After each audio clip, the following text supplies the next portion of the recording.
काय झालंय? सगळे असे माझ्याकडेच का पाहत आहेत? या वहिनी या, तुमचीच वाट बघत होतो. कुठे गेला होता तुम्ही? म्हणजे काय झालं? काय विचारलं तुम्हाला? कुठे गेला होता तुम्ही? इथे जवळच माझं एक महत्वाचं काम होतं. कोणाला भेटायला गेला होता? भेटायला? कोणालाच नाही. सिद्धू काय चाललंय असं का विचारतोयस तू? सांगतोय, सगळं सांगतो. सांगा ना वहिनी, कोणाला भेटायला गेला होता? खरंच सांगते, कोणालाच नाही. कशाला खोटं बोलताय उगाच? खरं काय ते सांगून टाका ना. सिद्धू काय चाललंय? तू का खोटं बोलेल ती आता? आई वहिनी खोटंच बोलतायत, कारण मी स्वतःहून बघितलंय त्यांना. ते चोरून एका बाईला भेटल्या होत्या आणि त्यांना पैसे सुद्धा दिलेत. काय वहिनी, बरोबर ना? हे बघ सिद्धू, तुला जे काय सांगायचंय ना ते शांतपणे सांग. पप्पा, मी शांतपणेच बोलतोय, पण तुम्ही बघताय ना, मी इतक्यांदा प्रश्न विचारले पण बहिणी काय धड उत्तर देत नाहीयेत. सिद्धू, आधी तू मला सांग, तू माझा पाठलाग करत होतास. म्हणजे आता या घरात मी कुठे जाते, कोणाला भेटते याचे रिपोर्ट द्यायला लागणार आहे? ऐका ना बहिणी, कशाला उगाच स्वतःला डिफेंड करता?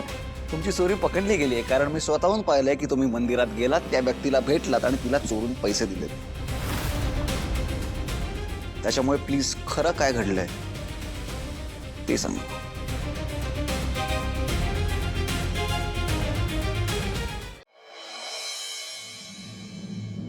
काय रे सिद्धिराज, नेमकं काय चाललंय तुझं? हे काय सगळं कोड्यात आणि उलट तपासणी घेतल्यासारखं बोलतोयस तू?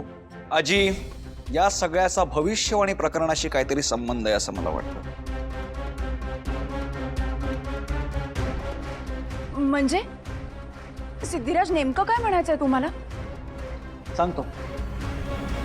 म्हणजे आपल्या घरातून एक व्यक्ती अचानक मंदिरात जाते काय, एका व्यक्तीला भेटते काय, तिला पैसे देते काय, आणि हे सगळं कधी घडतं? तर घरात भविष्यवाणीचा मॅटर चालू असतानाच. हे बाळ आहे ना आनंदाची नाही तर रासाची नांदी घेऊन येणार आहे. नाही, मी आधीच सांगत होतो की या सगळ्यांवरती माझा विश्वास नाहीये, पण कोणी माझं ऐकलं नाही. गरज नसताना घरात वादविवाद झाले, गरज नसताना भांडणं झाली. या अवस्थेत भावनाला त्रास सहन करावा लागला, पप्पांना मनस्ताप झाला, आजीची चिडचिड झाली. हे सगळं कोणामुळे झालं माहितीये? तर एका व्यक्तीमुळे.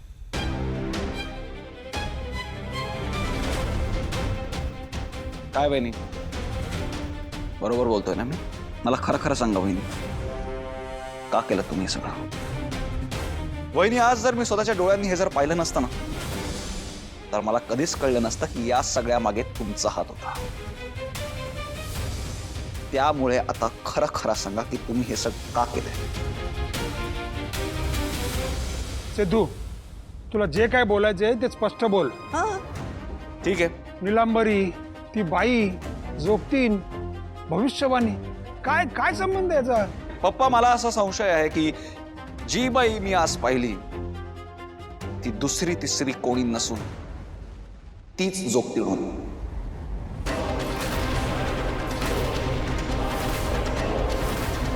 म्हणजे निलांबरी, तू त्या जोगतिनीला आधीपासून ओळखत होतीस? खरं सांग. नाही, अहो हे सगळं खोटं आहे. नीलांबरी, ती जोगतीण जेव्हा घरी आली होती तेव्हा तिला जोगवा दिला होता ना, मग परत वर पैसे द्यायची काय गरज होती? कारण आई, त्या जोगतीणीची भविष्यवाणी नाही, तर ती जोगतीण सुद्धा खोटीच होती. ती स्वतःहून या घरात आली नव्हती, तिला पाठवलं गेलं होतं.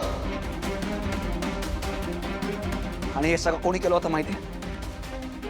तर हे सगळं वहिनींमुळे झालं.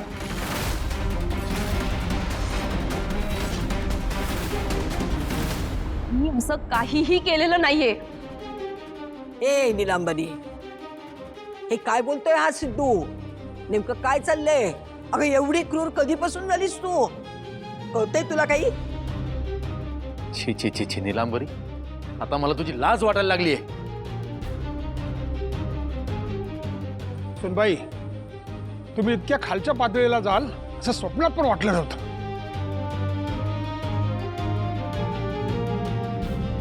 आई, माझं ऐकून तरी घ्या. बास नीलांबरी, किती खोटं बोलशील? अगं आतापर्यंत किती चुका माफ केल्या तुझ्या, किती तुझे अपराध पोटात घातले, पण तू तसंच वागतेस. बास झाला आता, तू चालते आधी इथून. मला तुझं तोंड सुद्धा बघायचं नाहीये. तुला लाज नाही वाटत? सासऱ्यांच्या जीवावर उठलीस तू. अजिबात नाही आई. बहिणींना त्यांच्या पापांवरून इतक्या लगेच सुटका मिळणारच नाही.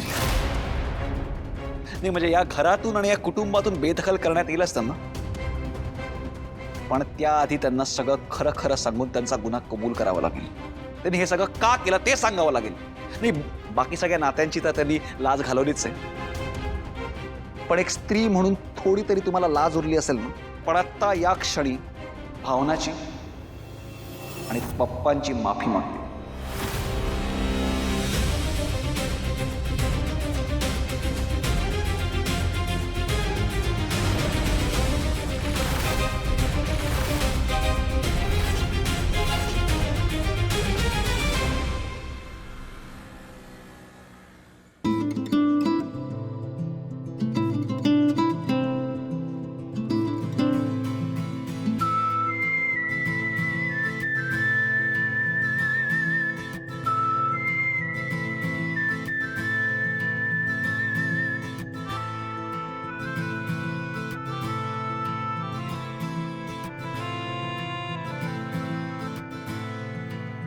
मिस्टर कानेटकर, खरं तर मला असं वाटते की आता मलाच गाडी शिकून घ्यायला हवी. म्हणजे बघा ना, तुम्हाला एवढं लागलंय तरीही तुम्हीच गाडी चालवली, आणि नेमकं आजच तुमच्या ड्रायव्हर दादांना पण घरी लवकर जायचं होतं.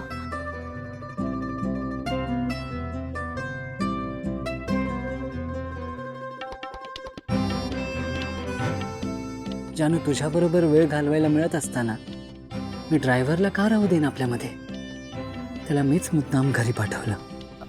मिस्टर कानेटकर, काही म्हणालात का तुम्ही? हेच म्हणत होतो की रादर विचार करत होतो की तुम्हाला मीच गाडी शिकवू शकतो.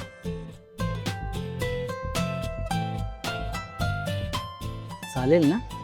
चालेल ना.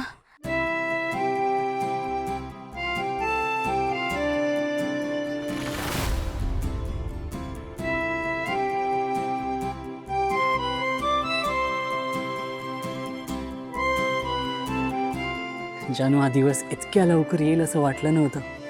फायनली तू आपल्या घरी परत येतेस. यू हॅव नो क्लू मी किती एक्सायटेड आहे.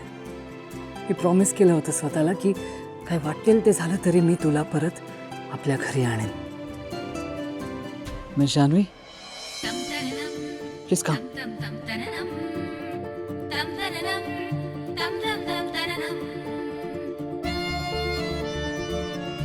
Miss Janvi, welcome to my humble abode. हा सर, अहो हे अजिबात हंबल नाहीये. हो, केवढं मोठं घर आहे तुमचं. Please come.